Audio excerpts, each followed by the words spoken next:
Programa Entre Nós. Um oferecimento Consórcio Mage. Pensar no futuro é agir agora.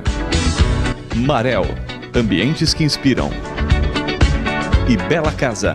O lugar certo para se sentir simplesmente único. Olá, no Entre Nós de hoje nós vamos falar sobre interatividade, tecnologia, os desafios da comunicação, entre outros assuntos. É isso mesmo, vamos falar de uma disfunção que pode ser diagnosticada principalmente na infância, no período da alfabetização, a dislexia. E tem culinária, né, Kátia? Hoje tem culinária japonesa. Nós trouxemos uma pessoa muito especial. Por isso, fique com a gente, fique entre nós.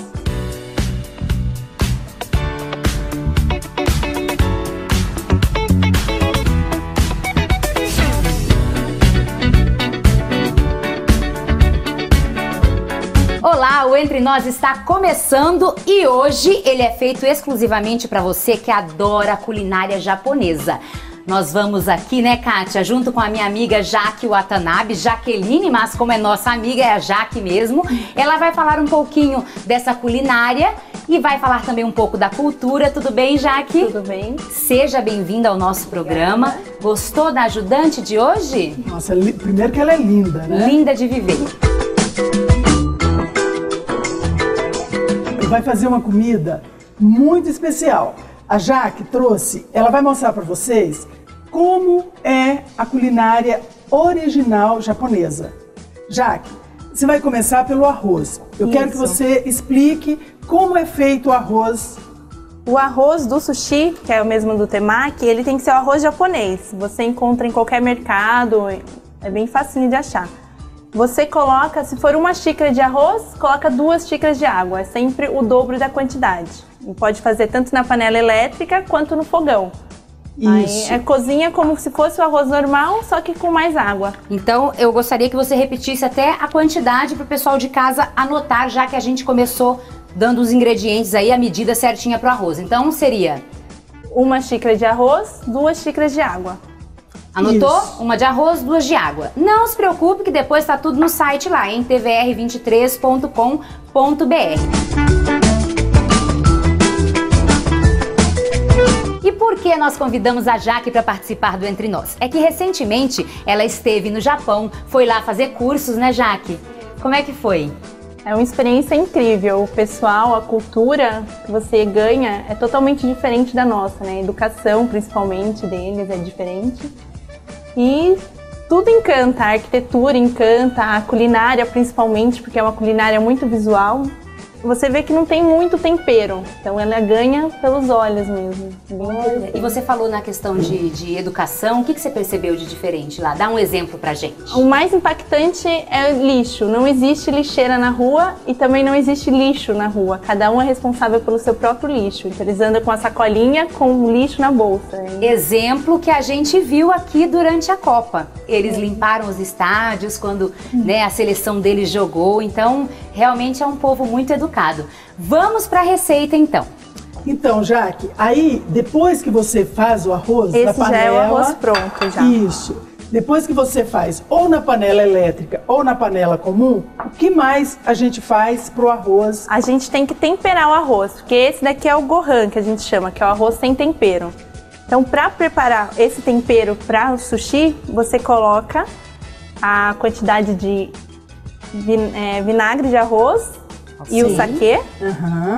Você usou 125 ml de vinagre de arroz e 25 ml de saquê, já tá 25 ml de saquê culinário, misturado, certo? Misturado. Agora você vai colocar o quê? O sal. Então sal é... São 1 colher de chá. Assim. 1 colher de chá de sal, isso mesmo. Isso. E o açúcar são 100 gramas. 100 gramas de açúcar. Você vai deixar na panela até que o açúcar esteja totalmente derretido. Pode mexer, não pode mexer? Pode mexer. Aí, então o ideal é que mexa para dissolver o açúcar mais rápido. Eu vou pegar uma colher para você. Olha que interessante, né? Açúcar e sal. Aí você vai mexendo e o açúcar vai dissolvendo. Quer vir mostrar aqui de pertinho, Wellington, a panela, para você ver o ponto do... Isso. Assim que o açúcar estiver dissolvido, aí já está pronto o molho.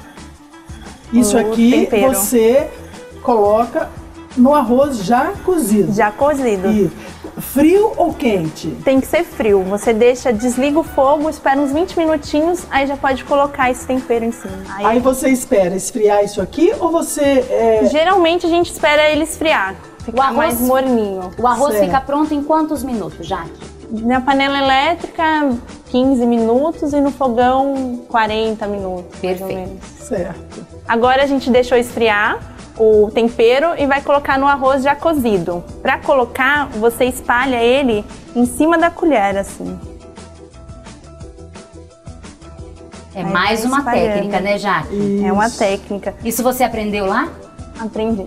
Lá eles ensinam a fazer arroz, sushi. E outra técnica é você, para misturar o tempero, é fazer cortes no arroz. Aí você vai cortando para não quebrar o grão.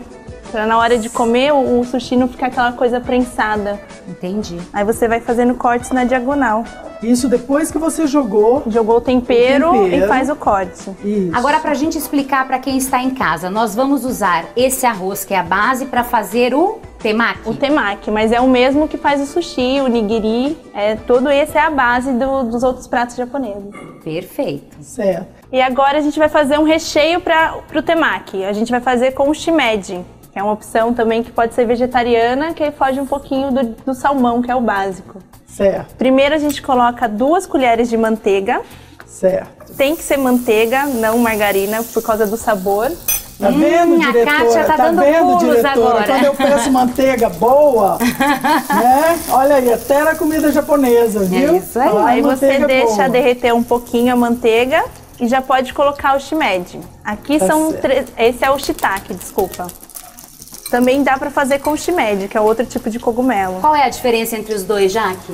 É mais o formato e um pouquinho a textura, que esse é um pouco mais... É maior? É maior e ele é mais esponjoso, vamos dizer assim. Tá certo. O tempo de cozimento é o mesmo do shiitake, do shimeji? Geralmente sim. É? Tá bem. Aí você vai mexendo e aqui a gente coloca um truquezinho, que é o óleo de gergelim torrado. A gente coloca já em seguida, Já então. em seguida, já vai temperando tudo junto. E esse dá um sabor bem oriental. Certo. E coloca um pouquinho de shoyu, que é pra dar o tempero, que é como se substituir o sal. E Maravilha. você vai mexendo até deixar ele dourado e a hora que ele tiver mais murchinho também. Então ele fica assim, né, Jaque? Ele Isso. fica assim, ó. Esse já é ele pronto. Tá vendo? Ele pronto já, ó. Tá vendo? Que lindo, hein? Aí ele de branquinho ele já pega Ele a cor mais ficando dourada. moreninho, né? Quanto tempo em média, Jaque, para ele ficar 10, nesse 15 ponto? minutos no máximo. De 10 a 15 minutos. Depende do fogo. Eu geralmente cozinho em fogo alto esse. Tá, pra não juntar água, Isso. né? Só em Sorocaba, segundo a Associação Comercial, nós temos mais de 20 restaurantes japoneses, sem contar os que estão instalados nos shoppings. E um outro dado também importante é que o Brasil tem a maior colônia japonesa do mundo. Aqui são mais de 1.500.000 japoneses ou descendentes, né, de japoneses morando no nosso país. E São Paulo abriga aí a maior colônia japonesa. Por isso, Dani, que a gente gosta tanto da comida japonesa. Eu sou fã. Eu sou apaixonada por comida japonesa. E essa de hoje, então, nossa... Já que além da sua ascendência, como é que você descobriu aí que seria uma futura empreendedora? Porque, para quem não sabe, futuramente a Jaque vai abrir um restaurante também, né, Jaque? Isso mesmo. Eu gosto tanto que quero um restaurante. Desde criança já sou acostumada com a culinária japonesa. Meus avós faziam festinhas, então nossa festa, em vez de ter cachorro-quente, tinha sushi, tinha temaki. E temaki é um prato muito festivo, que a gente faz em família. E você reúne, as crianças mesmo já conseguem fazer e já se servem. Coloca vários recheios e você faz o seu próprio temaki. Tá certo. Vamos lá, vamos continuar aí então. Então, Qual é o próximo passo, Jaque? Agora a gente vai montar o temaki. Depois do shimeji pronto, a gente vai montá-lo. A alga, quando a gente compra, geralmente ela vem quadrada. Pro temaki, eu prefiro o temaki menor, porque é mais fácil de comer e você sente mais sabor dos temperos. Uma coisa que uma curiosidade que eu até li pesquisando na internet, é que no Japão, aí você que esteve lá pode falar se é verdade, é comum as pessoas comerem próximo ao Sushi Man, no balcão, porque ele faz do tamanho da boca do cliente. É isso mesmo. Por isso que às vezes a gente vai no restaurante e acha uns... Como é que chama? O sashimi, que é o com arroz? Sushi? O nigiri é Nigiri? o com sashimi em cima, a fatia de peixe em cima. Aí é muito grande, mas é porque o Sushi Man não viu o tamanho da boca do cliente. Verdade. Então, como você pode Continua, mostrar, já, Jaque, pra Claro. gente? A gente pega a alga, dobra ela no meio Sim. e depois você corta com a faca. Essa é a faca típica para essa culinária? Essa é a faca do Sushi Man. Mas você pode usar a que tiver em casa mesmo. Uma tesoura. Tesoura né? também. Aí você corta ele ao meio. A gente vai usar primeiro uma metade. Agora que a gente já cortou a alga, só falta montar o temaki. Tá certo. Então, gente, isso você vai ver no próximo bloco. Entre Nós, volta já.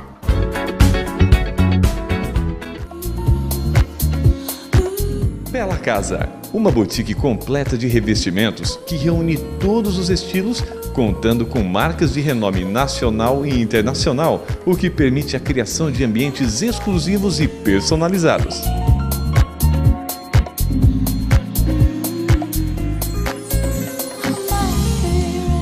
Bela Casa, o lugar certo para você se sentir simplesmente único. Você está assistindo Entre Nós, um oferecimento Consórcio Magi. Pensar no futuro é agir agora. Marel, ambientes que inspiram. E Bela Casa, o lugar certo para se sentir simplesmente único. A Casual Design é sinônimo de inovação e bem-estar. Móveis de fibras naturais e sintéticas, madeira, laca, cortinas, papel de parede e muito mais. A loja conta com uma equipe especializada para te assessorar na realização de projetos personalizados e exclusivos. Conheça a nossa linha e leve nossas experiências para os ambientes em que você vive. Casual Design, porque sua vida merece. O Entre Nós recebe em nossa sala VIP o jornalista Marcelo Andrade. Ele é chefe de reportagem do jornal Cruzeiro do Sul. Criado em 1903, o jornal Cruzeiro do Sul vem se consolidando cada vez mais com as notícias mais importantes de Sorocaba e outras 15 cidades da região. E a gente começa perguntando, seja bem-vindo, Marcelo, primeiramente. É um prazer tê-lo aqui. Parabéns pelo seu trabalho. A gente gostaria de saber como é que o Cruzeiro do Sul vem se modernizando para enfrentar a era que nós estamos vivendo, a era digital. Bem, o jornal, como ele é um jornal impresso, cada vez mais nós vivemos num mundo onde a tecnologia ganha instantaneidade cada vez mais, né? Então, a ideia do jornal é trazer grandes reportagens, é ser um diferencial. De que forma? Jornalistas qualificados que tendem a investir em reportagens mais aprofundadas. A internet hoje, ela traz uma reportagem de determinado assunto, o rádio instantâneo, a TV também. O jornal, qual é a ideia? É você trazer o dia seguinte, à noite, num período da noite, o que aconteceu, uma notícia mais aprofundada. Aprofundar mais a informação, Isso, né? Essa tem sido, é um desafio constante, não é fácil, né? Os jornais tendem cada vez mais, eles também têm que acompanhar o seu conteúdo online, né? Então vocês têm até uma parceria porque a gente tem o Cruzeiro do Sul Online, né? Que deve também dar uma base, assim como vocês são base para eles, né? Sim. Nós temos uma equipe, né? Online, são formados por 7 jornalistas. À medida em que os fatos eles vão ocorrendo, a gente já vai soltando isso no site. Enquanto isso, outros profissionais do impresso vão aprofundando, pegando alguns detalhes, aquele diferencial que o jornal impresso vai levar aos leitores no dia seguinte. Né? Qual é o tamanho da equipe do Cruzeiro do Sul e como é que é a rotina de vocês? Olha, hoje, contando com online, jornalistas, editores, diagramadores, dá em torno de 60 pessoas. Dá em torno de 30 repórteres. Temos 9 estagiários de jornalismo, né, numa parceria com as universidades daqui. Eu chefio o primeiro caderno, né, o caderno de cidades, né, mas tem outros cadernos, o Mais Cruzeiro, que é o caderno de cultura, os suplementos, que é de turismo, enfim, o Ela, né, o suplemento feminino, e o esporte, que complementam, e o motor, né, caderno de segmento de veículos, enfim. E o seu trabalho, como é que é? Quais são os seus desafios? Bem, o caderno de cidades, né, como o nome diz, Sorocaba, nós cobrimos Sorocaba, mais outras 15 cidades. Todos os dias eu chego por volta de umas 7 horas da manhã, aí começam os contatos, né, com polícia, enfim. Faz a ronda, como a gente chama, fazemos a ronda, né, ronda. Para ver o que de factual está acontecendo, né, fazemos a rádio escuta nas rádios, né, ficamos com dois ou três rádios ligados quase ao mesmo tempo ali, para acompanhar alguma coisa factual, e ao mesmo tempo eu vou buscando aquele material, a manchete, né, que a gente diz, uma matéria mais aprofundada, um fato político, aquela coisa. Eu pego e já vou elencando, né, os repórteres de acordo com os horários respectivos deles, né, algumas matérias para serem trabalhadas, eles chegam e já vêm e já sai com a equipe, aquela correria. E se pintar um furo é uma maravilha, né, Marcelo? Agora, eu até gostaria de perguntar isso, porque como a gente está nessa velocidade de informação, a gente percebe que a internet e até outros sites que nem são tão confiáveis estão a fim de encontrar furos de reportagem. Vocês precisam ter essa cautela, né? Porque se você entrar nessa onda do que a internet entrega no mercado, você escreve e qualquer coisa.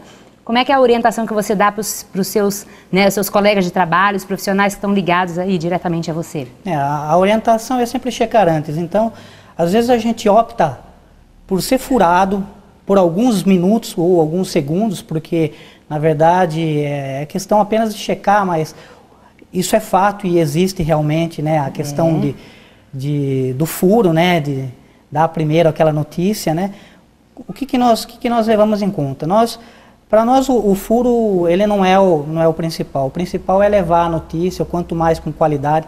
O jornal, não é à toa que ele tem 111 anos, né? Ele tem uma credibilidade muito grande e ele precisa manter essa credibilidade. Então, o importante é você dar uma notícia, depois você coloca lá mais informações daqui a alguns instantes e aí você vai apurando e você vai abastecendo o site à medida que a notícia, a confirmação do fato ou o desdobramento dele vai acontecendo. Eu gostaria de situar algumas histórias que eu tenho com esse jornalista, porque nos 16 anos que eu trabalhei no jornalismo diário da TV, encontrava sempre com ele nas notícias. Então eu ia sempre com pressa, sempre com necessidade de colocar ou no Jornal do Meio-Dia, no Jornal das 7, e o Marcelo chegava.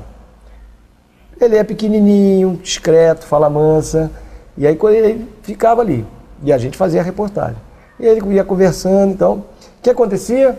A gente botava a notícia no ar, quando ia ver no jornal no dia seguinte, tinha 10, 20, 30 informações que ele conseguiu observar e perceber por ter mais tempo para fazer aquela reportagem. E a gente tinha que fazer o quê? Pegar a pauta dele, né? Ele era a pauta para a gente dar continuidade. Então a gente dava uma primeira notícia, ele dava realmente aprofundado, e quando ele chegava todo mundo já cismava. Olha, esse cara aí é discreto, mas é perigoso. Aí fica aquela pergunta, você consegue fazer seus repórteres serem tão perigosos quanto você, Marcelo? Olha, na verdade, eu acho que assim, cada jornalista tem sua peculiaridade, tem a sua forma de trabalhar, né? E cada um tem, apesar de nós jornalistas trabalharmos de acordo, sempre com matérias variadas, enfim, mas a gente acaba se especializando em um determinado tema, enfim. Política para mim sempre foram 12 anos cobrindo política, então às vezes a gente vai aprendendo cada vez um pouco mais como conseguir alguma informação. Já né? sabe até às vezes como a história vai terminar, então lá não preciso nem buscar essa informação, porque eu já sei que está do lado de lá, né? Isso, e aí a gente tenta passar isso um pouco para os repórteres. Mas a ideia é assim, eu acho que a questão da liderança, né, de a gente estar na chefia de reportagem, tem que identificar cada jornalista de acordo com o seu perfil. Lá, a partir do momento que eu assumi a chefia de reportagem, eu procurei fazer isso. Identificar o perfil de cada jornalista. Tem alguns jornalistas que têm aquele dom de pegar um texto, uma notícia e transformar aquele texto, na verdade, texto gostoso de ler, que faz, por exemplo, uma pessoa chorar de acordo com o assunto, enfim. Tem aquele que ele apura e é investigativo, né? Investigativo. Então, assim, a ideia é você colocar cada profissional de acordo com aquele talento que ele tem. Eu acho que isso, o profissional ganha e a empresa ganha, né? E o leitor ganha também, porque recebe aí, né, o melhor. Não tem nada mais gostoso do que poder ler um jornal. Ali está ali, é como se fosse assim, olha, pode estar tudo no virtual, mas o jornal parece que ele tem mais firmeza, né? Então, eu sou assinante do Cruzeiro do Sul, também coloco sempre J Cruzeiro no meu iPad lá para ver como é que estão as coisas, vocês estão atualizando. E para a gente encerrar, gostaria só rapidamente que você me dissesse qual é o futuro do jornal impresso. Há pelo menos 40 anos ou 30 anos a gente vem ouvindo de que o jornal impresso um dia vai acabar. Isso a gente vem na faculdade, né? Eu já me formei já há 24 anos, né? E aí você... E não acabou. E de lá ouvia falando isso e não acabou. Eu acho assim, ele está passando por uma transformação, uma questão de identidade. E assim, alguns vão sobreviver, outros não. E o Cruzeiro vai? Mais 100 anos, pelo menos. Eu acredito que sim. Só ele tem inovado, essa nova diretoria que assumiu, ele assumiu agora ao longo deste ano aqui. Ela vai investir forte na questão do online. O online do jornal logo vai passar por uma transformação muito grande. Não sei também como será. Aguarde. Mas assim, o nosso produto principal, que é o jornal impresso, ele vem se mantendo e a gente sempre procura, o editor-chefe novo também, Eduardo Santinon, ele assumiu com essa função de dar uma cara nova para o jornal. Repaginada, né? Ele deu essa repaginada, né? E agora a nossa meta é trazer grandes reportagens. A eleição está aí, a gente vem logo com um suplemento especial aí, com uma cobertura grande, entrevistas com os candidatos a governo de São Paulo, enfim. Perfeito. Isso. Bom, quero agradecer, Marcelo. A gente gostaria de conversar mais sobre isso, mas infelizmente nosso tempo acabou. Quero agradecer sua presença aqui no Entre Nós. Muito obrigada, viu? Obrigado, Marcelo. Eu que agradeço aí pelo convite. Muito obrigado. Volte sempre.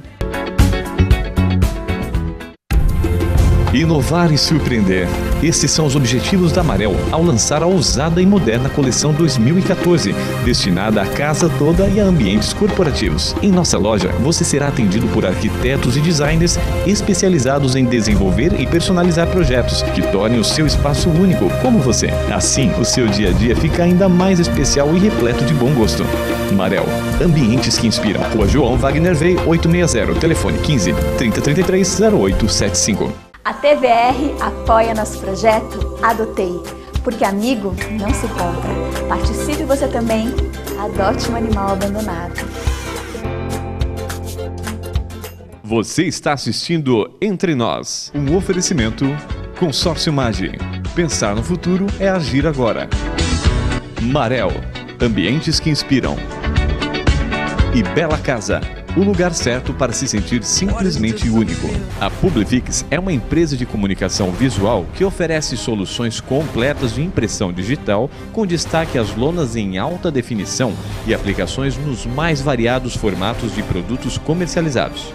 Uma equipe de profissionais está pronta para acompanhar os desafios que as campanhas publicitárias impõem no mercado com rapidez, eficiência e o menor preço. Faça-nos uma visita e publique a sua marca com a qualidade que a sua empresa merece na Publifix.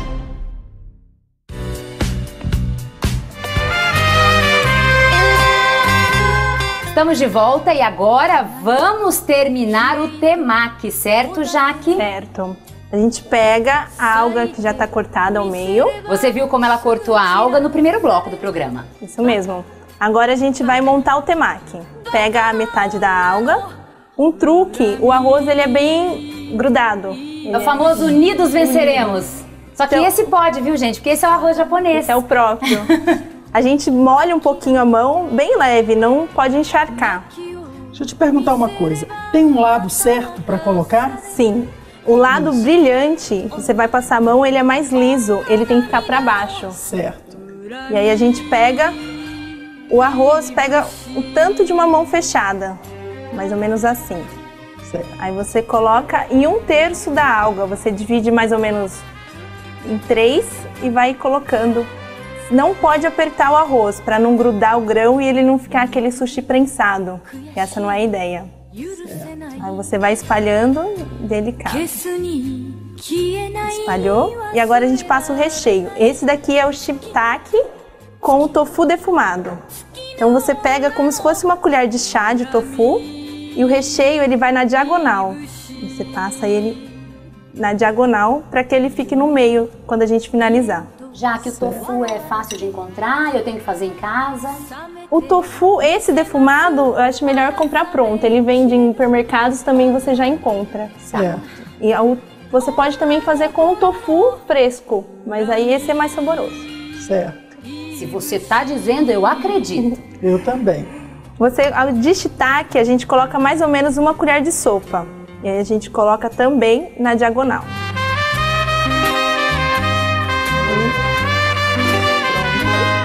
E agora a gente vai fechar. Para fechar é bem facinho. A ponta de baixo tem que unir com a ponta de cima do arroz. Vai formar como se fosse um triângulo. Cone, né? É, já é o Ai, que formato do lindo. cone. Aí para enrolar, você vai apertando as laterais. E vai fazendo a volta. Essa mão é que vai girar o temaki. A outra mão, ela fica parada. Você vai girando. E outro truquezinho, você pega um grãozinho de arroz, coloca na pontinha e amassa ele, dá uma apertadinha. Que aí essa ponta vai grudar na outra. Olha. Ai, que E ótimo. assim. Fechou. Quais são os temakis, assim, que você viu no Japão mais consumidos lá? Como é que é? O atum é o peixe mais consumido lá no Japão, mais do que o salmão. Por ser toda a ilha tem o mar em volta, então o peixe lá é bem fácil de consumir, bem mais fresco que a gente encontra aqui. Mas os atum, salmão são os mais comuns. Esses recheios com cremes, esses são mais abrasileirados. Entendi. Principalmente o cream cheese, lá eles usam maionese em vez do cream cheese. Lá é bem Então, comum. se você quiser aí fazer a receita original, coloca maionese pra ver se gosta. Lá eles também colocam muito wasabi no próprio sushi. O wasabi, pra quem não sabe, é a...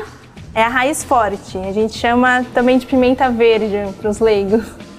Mas como a gente nunca sabe se vai ter uma criança ou não, né? Então a gente é melhor... deixa para colocar no prato. O ideal é que você coloque direto no sushi. Quando ou vai no peixe ou não? Ou não necessariamente, Não só quando vai o peixe? Qualquer temaki, sushi, eles têm o costume. Mas em peixes, porque o wasabi ele é como se fosse um antisséptico também. Isso. Então, entre um peixe, como é muito peixe cru, ele serve como um antisséptico para esse peixe. Ah, o gengibre também, né? Pra essa troca de paladar, né? O gengibre, entre um peixe e outro, você come uma fatia pequena de gengibre para limpar o paladar. Olha, gente. E a gente misturando tudo no peixe. Que a louca aqui fazia isso, viu? Vai lá, molha, põe o gengibre em cima, o wasabi e fica tudo uma delícia, refrescante. Abre até as narinas, né? Melhora tudo. O shoyu também não se usa muito, ele é só para dar um tempero no peixe. Quando for nigiri, você tem que colocar a parte do peixe virada para baixo em contato com o shoyu, não o arroz. Agora você descobriu por que desmancha a hora que você molha, né? Que você molha o arroz, né? Eu também. Obrigada pela dica, hein, Jaque? Obrigada, Jaque. Adorei. Super. Tá pronto, então, o nosso temaki? Agora a gente vai degustá-los. Ai, que delícia! Você tem alguma outra coisa para mostrar pra gente poder encerrar esse bloco? Porque depois nós vamos à mesa degustar aí o temaki com os nossos convidados. Posso mostrar aqui, Jaque, que você trouxe? Tem as variações do temaki. Você pode fazer, eu fiz com o salmão e o cream cheese e o temaki doce. Então vamos aqui. Olha só, gente, que delícia. Segura aí, Kátia. Morango. Esse é morango com goiabada e cream cheese.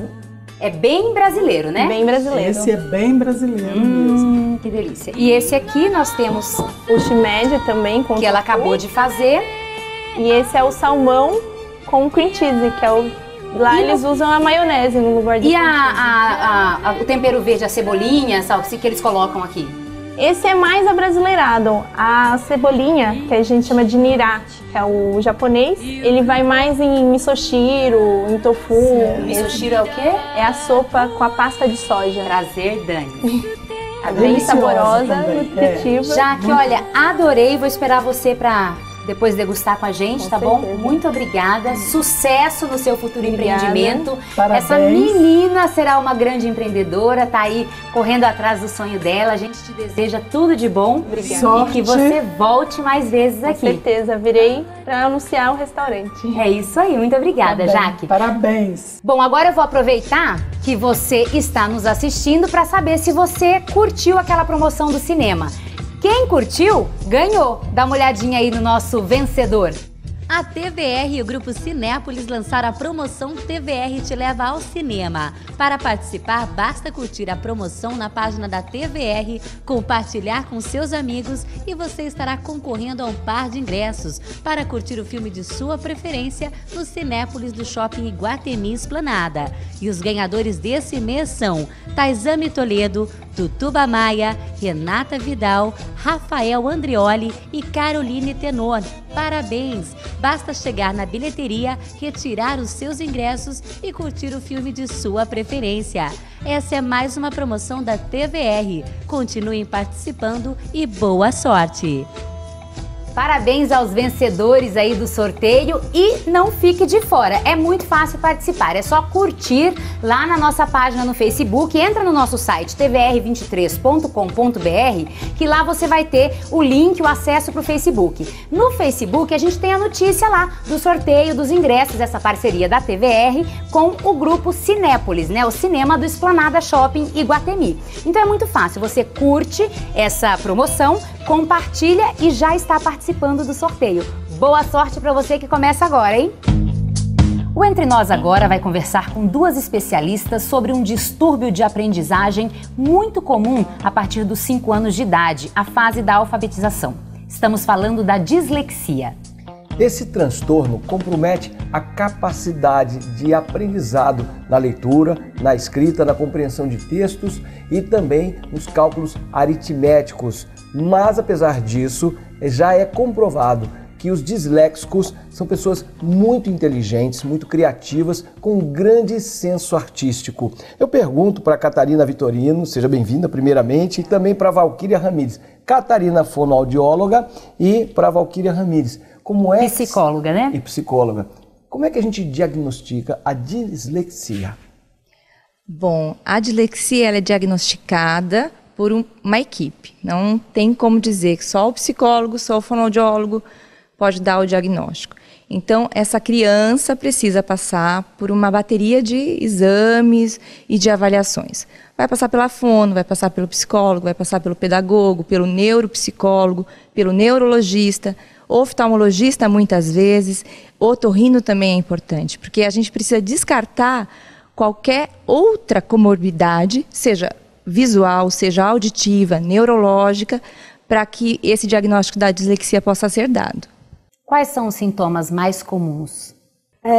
Normalmente é muito comum aparecer justamente no período da escolarização, quando a criança apresenta já as dificuldades na discriminação das letras, ou dificuldade mesmo para a leitura e para a escrita, então, ou troca de letras é bastante comum.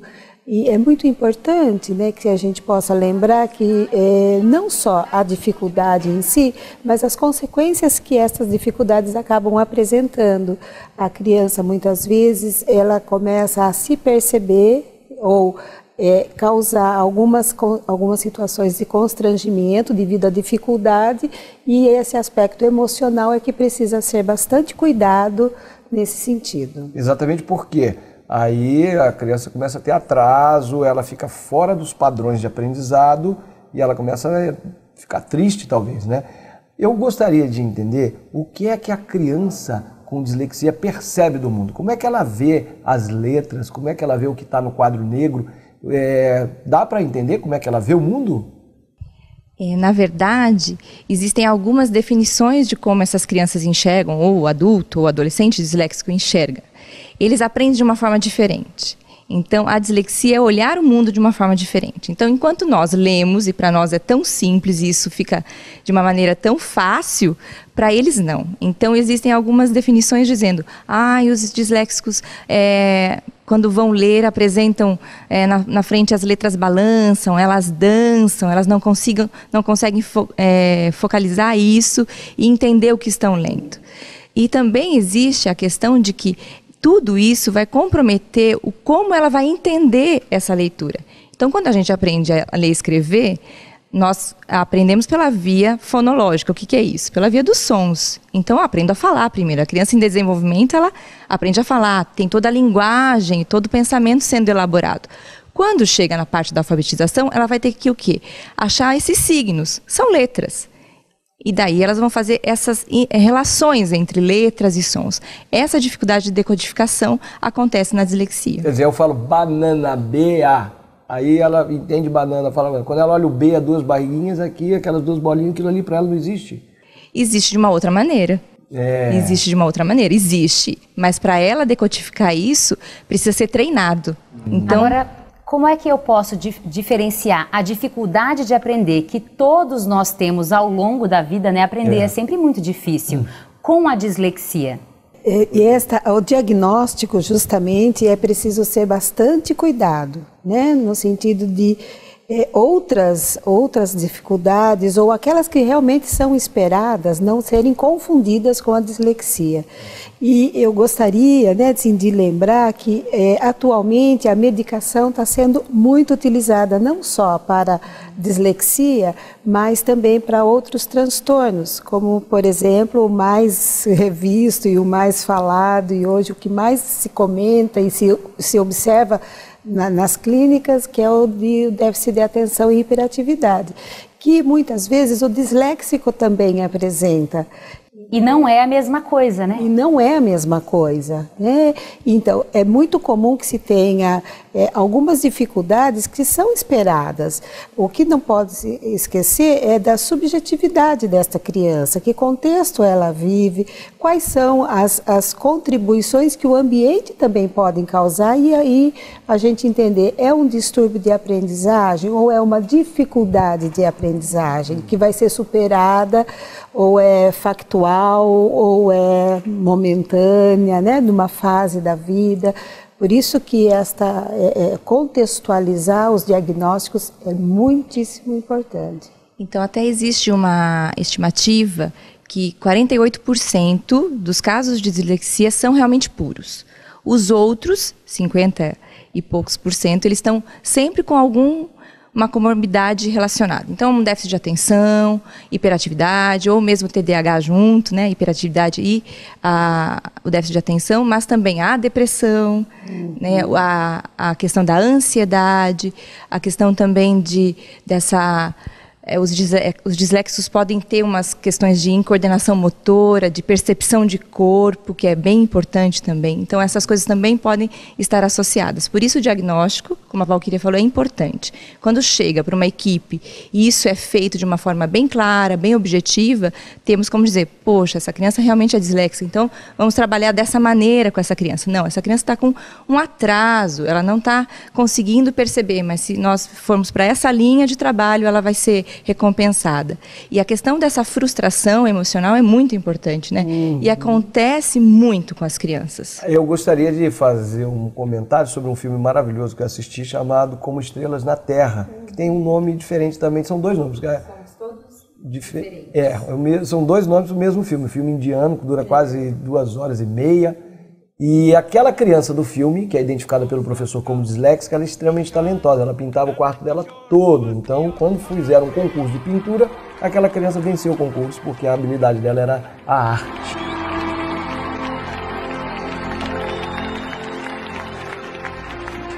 Então, os pais podem perceber que os filhos, meu filho é um distraído, meu filho é um ansioso, ou também perceber que ele tem um talento que caminha junto ali. Com Com certeza. Então, nesse sentido, é que é preciso observar cada um desses indícios e não patologizar muito a vida. Hoje eu sinto que a vida está muito patologizada. Não se tem tristeza, se tem depressão, né? Não se tem outro tipo de questão, né? Assim, euforia, já sei, isto ela está com transtorno de ansiedade, preciso cuidar, né? Inclusive se tem uma campanha que aqui em Sorocaba o CRP também vai estar desenvolvendo, já começamos inclusive, e que é sobre a medicalização. Né, da medicalização da sociedade. Está muito preocupado com isso. Agora eu quero fazer 2 perguntinhas bem rápidas para a gente encerrar. A dislexia tem cura ou é o tratamento que ameniza aí o transtorno?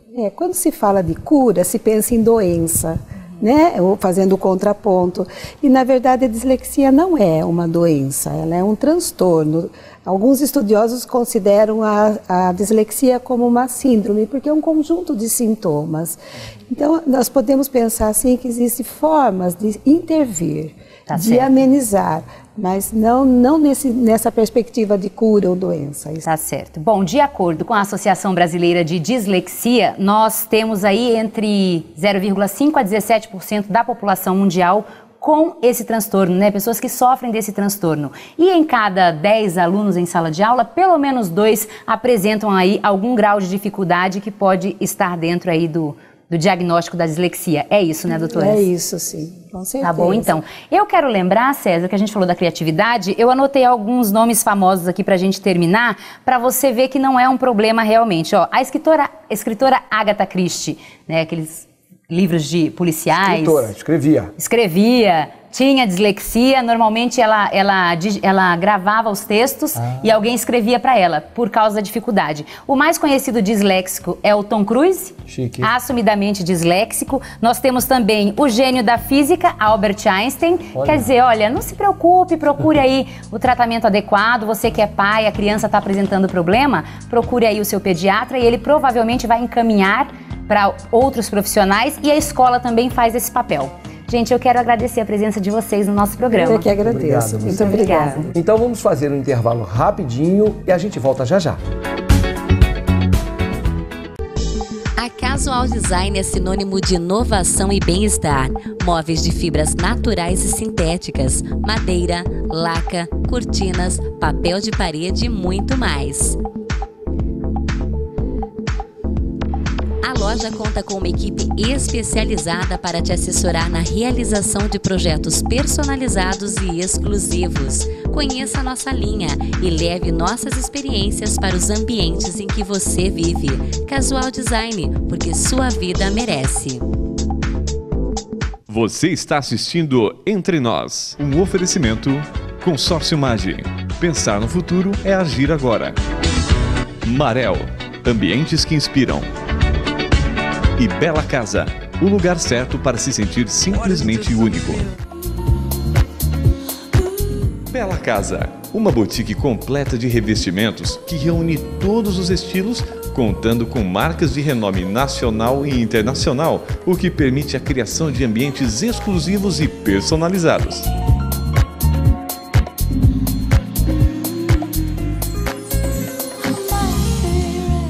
Bela Casa, o lugar certo para você se sentir simplesmente único. Vamos chegando ao final de mais um programa, sempre em grande estilo, sempre com muito prazer e agora com a culinária japonesa. E interessante, né? Não temos vinho, temos chá e quente. É natural os japoneses, já que brindarem com chá quente ou acompanhar as refeições com chá quente? Isso mesmo, é a tradição, enquanto durante a refeição você tomar o chá quente. E aí a caneca, ela é sem alça, porque quando você pega, ela não pode estar muito quente, senão você não consegue tomar e vai queimar a boca. E agora também temos aqui uma sobremesa especial, que é isso? Esse é um doce com arroz e feijão. É engraçado que lá no Japão ele é servido como doce, a gente chama de mochi. Vamos comer o mochi, vamos saborear. E vamos brindar as nossas convidadas e também aos nossos amigos. Zico Cermelli, que está aqui acompanhando o nosso programa. Um abraço para você, Zico, seu programa maravilhoso. E também o Arthur Ribeiro. Um abraço para você que veio acompanhar o nosso programa. Esse brinde para vocês, nossos coleguinhas de firma. Nossos amigos da firma. Eu vim de camisa amarela e verde para me despedir da seleção brasileira e já abrir caminho para as eleições. Gente, outubro, mês de eleição, vamos começar a nos conscientizar para a nossa responsabilidade como brasileiros que querem um mundo melhor para se viver. Vamos trabalhar, vamos brindar e celebrar a vida. Um brinde a todos vocês. Fique com a gente, fique entre nós.